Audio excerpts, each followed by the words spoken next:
여러분 안녕하십니까? 4월 25일 금요일 넘치는 우리 교회 매일 묵상 시작하도록 하겠습니다. 오늘 본 말씀은 아가서 3장 1절부터 11절까지 말씀입니다. 아가서 묵상하기 어렵다라고 하는 성도들의 원망이 이곳저곳에서 들립니다. 저도 매우 어렵습니다. 그래서 여러 가지 것들을 이제 이야기를 하는데, 그러니까는 하나님은 누구신가를 찾기가 어렵다. 나에게 주시는 교훈이 뭔지 모르겠다. 대부분 다 이런 내용들이세요. 하나님 누구신가를 찾기가 어려우면 어떡합니까? 눈 감고 지나가시면 돼요. 빨리 넘기시면 돼요. 그런 것도 필요하죠. 왜냐하면 모든 걸 다 알고 모든 것을 다 찾을 수 있으면 좋겠지만 때로 그렇지 않은 경우들도 분명히 있습니다. 이런 이야기들을 왜 미리 안 해줬느냐? 이런 이야기들을 미리 하면 이걸 핑계 삼아서 여기는 모르겠네, 이거 넘어가면 되겠네, 이건 어렵네, 이럴까봐 이야기를 안 하는 겁니다. 그러니 여러분 여러 가지 여러 번을 읽어보고 또 본문을 묵상해보고 여러 가지 자료도 찾아보고 그렇게 해도 도대체 이게 어떤 의미인지 잘 모르겠다라고 물어보시면 모르겠다라는 생각이 드시면 그냥 빨리 지나가거나 아니면 목사님한테 문자 보내서 이거 뭐예요? 라고 물어보시는 이런 방법들도 있습니다. 그러니까 여러분 그냥 눈 감고 넘어가더라도 안 하는 것보다 낫습니다. 모르고 넘어가더라도 안 하는 것보다 낫습니다. 그러니까 여러분들이 이 말씀을 계속해서 묵상하셔야 어느 날 한참 뒤에 이게 그 말씀이었구나 라는 것이 기억될 거라는 거죠. 오늘 3장 1절에서는 두 남녀의 결혼하는 과정이 나옵니다. 결혼식을 하는 거죠. 그런데 이 사랑하는 남녀가 서로 결혼을 하는 일이 얼마나 기대가 되고 또 얼마나 또 좋았겠습니까? 근데 이 신부가 밤에 꿈을 꾼 거예요. 1절에 보면 내가 밤에 침상에서 마음으로 사랑하는 자를 찾았노라. 찾아도 찾아내지 못하였노라. 이렇게 이야기합니다. 이게 뭐냐면 침상에서 꾼 꿈입니다. 결혼식 전날 밤에 꿈을 꾼 거예요. 근데 그 꿈에서 이 사랑하는 사람을 찾으려고 했는데 찾았어요? 못 찾았어요? 못 찾은 거예요. 그래서 어떻게 합니까? 온 사방을 다니면서 사람들을 붙잡고 신랑이 어디 있는가 물어보고 있는 겁니다. 여러분 혹시 그 밤에 꿈을 꿨는데 잊어버려서 밤새도록 찾거나 이런 꿈 꿔보신 적이 있으세요?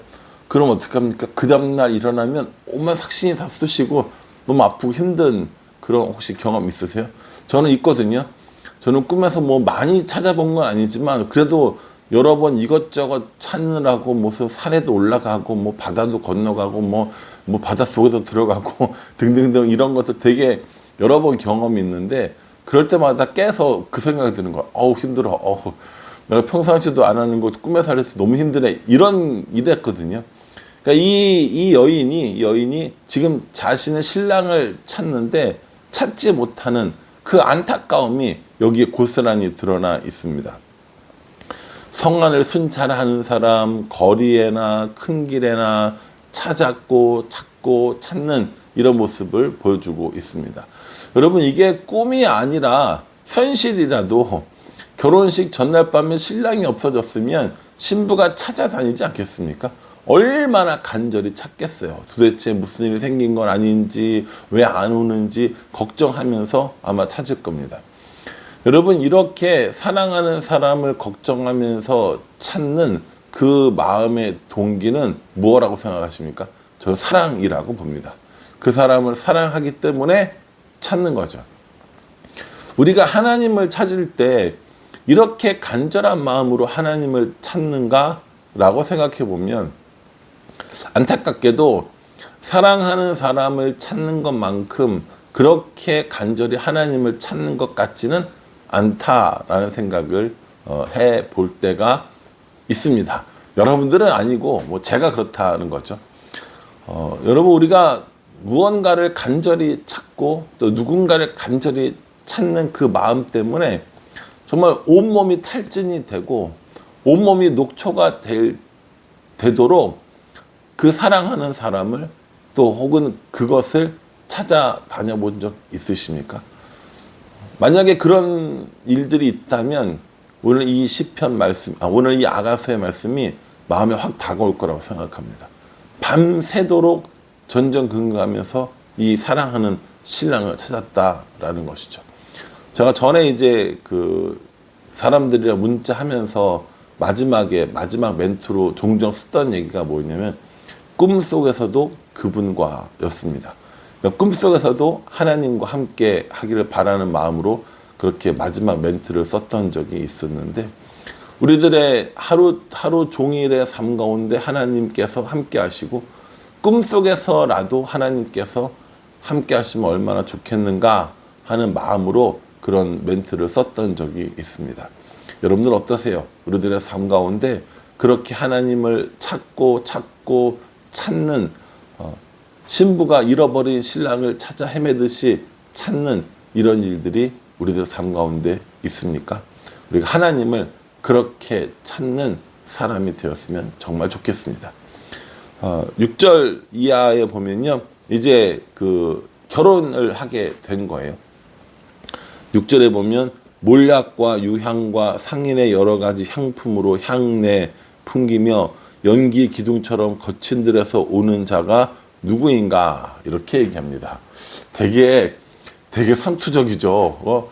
이거 누군지 몰라요 지금? 알잖아요. 알면서 되게 멋있는 것처럼 이렇게 진짜 옛날 광고 카피처럼 몰약과 유향과 상인의 여러 가지 향품으로 향내 풍기며 연기 기둥처럼 거친 들에서 오는 자가 누군가 이거거든요. 누구예요? 자기의 신랑인 거죠. 자신의 자기의 신랑이 등장하는데 이렇게 멋있고 이렇게 아름답고 이렇게 좋은 거예요. 이걸 우리가 그 되게 좋게 이야기하는 걸로 보면 눈에 콩깍지가 씌었죠. 그렇죠? 눈에 콩깍지가 씌운 거예요. 너무 좋은 거죠. 그 사람의 이런 냄새도 너무 좋고 그 사람의 머리 헤어스타일도 너무 좋고 얼굴도 너무 좋고 옷차림도 너무 좋고 하나도 안 좋은 게 없는 그런 신랑의 모습을 이야기하고 있는 겁니다. 뭐라고 이야기하냐면 7절에 볼지어다 솔로몬의 가마라 이스라엘 용사 중 60명이 둘러쌌는데 이렇게 이야기합니다. 솔로몬의 가마, 솔로몬이다라고 이야기를 하는 거죠. 이 두 가지 해석을 많이 해요. 첫 번째는 진짜 솔로몬이다라고 이야기를 하는 거고요. 두 번째는 솔로몬과 같은 위엄이 있다라고 표현하는 것이다라고 이렇게 말합니다. 솔로몬이 쓴 이 아가서이고 또 솔로몬이 사랑했던 술람미 여인의 이야기인데 이 사람이 진짜 솔로몬이지 않겠느냐라고 하는 사람들도 있고 또 그것이 아니라 솔로몬과 같은 위엄, 솔로몬과 같은 이런 그 권위를 보여주는 것이다라고 해석하는 사람도 있다라는 거죠. 여러분 누구 잘생긴 사람 보면 뭐라고 얘기해요? 우와 저 사람은 정말 목사님처럼 잘생겼네 이렇게 얘기합니까? 아니죠. 그렇게 얘기하지 않아요. 그럼 누구처럼 잘생겼다고 그래요? 연예인 중에 누구처럼 잘생겼다고 그래요. 뭐 장동건처럼 잘생겼어 뭐 이런 얘기 하는 거잖아요. 그러니까 그 잘생긴 사람이 그리고 그 위엄 있는 사람이 그 힘 있는 사람이 누구와 같다는 거예요. 솔로몬 같다라는 겁니다. 솔로몬 이야기를 여러 번 합니다. 솔로몬 왕의 솔로몬을 이렇게 하면서 솔로몬과 같이 위엄 있고 솔로몬과 같이 부하고 솔로몬과 같이 능력 있는 아무튼 간에 최고의 사람 그 사람이 누구라는 거예요. 그 사람이 나의 신랑이라는 겁니다. 여러분 우리가 하나님에 대해서도 이야기를 할 때 우리가 할 수 있는 최고의 이런 표현들을 쓰잖아요. 우리가 할 수 있는 최고의 표현들을 쓰며 찬양을 하고 우리가 할 수 있는 최고의 말들을 해서 하나님께 고백을 하고 그렇게 고백을 합니다. 근데 하나 더요. 말로는 그렇게 최고의 것을 고백할 수 있는데 우리들의 것을 드리는 일에 우리들의 삶을, 시간을, 재능을, 물질을 드리는 일에 우리도 그렇게 최선을 다하고 있는지 한번 생각해 보게 되었습니다.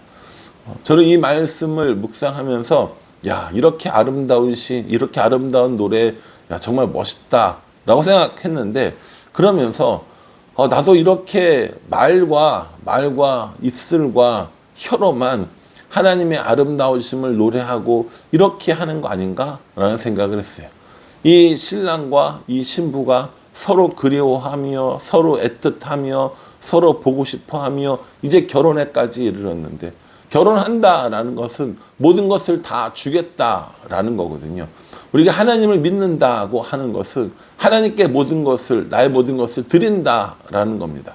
하나님을 사랑한다고 하고 하나님과 결혼하겠다고 하고 하나님의 자녀가 되겠다고 하고 등등등등, 이렇게 말은 정말 번지르하게 하는데 우리들의 삶 가운데 말로만 드리는 것이지 진짜로 내 삶의 중요한 것들은 드리지 않는 것은 아닌가 하는 생각을 해보게 되었습니다. 여러분들 어떠세요? 저만 그런 걸 수도 있긴 하지만 이 아가서의 아름다운 사랑의 노래들을 보면서 하나님을 향한 나의 입술의 고백은 이만큼인데 하나님을 향한 내 삶의 고백은 과연 얼만큼인가 라는 생각을 한번 해보게 되었습니다. 결혼을 한다는 건, 사랑을 한다는 건 모두를 다 드리겠다라는 겁니다. 그러니 우리도 예수님을 통하여서 하나님과의 관계가 회복되어지고 하나님의 자녀가 되고 예수 그리스도의 신부가 되고 이런 삶을 산다면 말만 사랑하는 삶이 아니라 진짜 모든 것들을 다 드려서 다 바쳐서 사랑하는 그런 사랑을 했으면 좋겠습니다.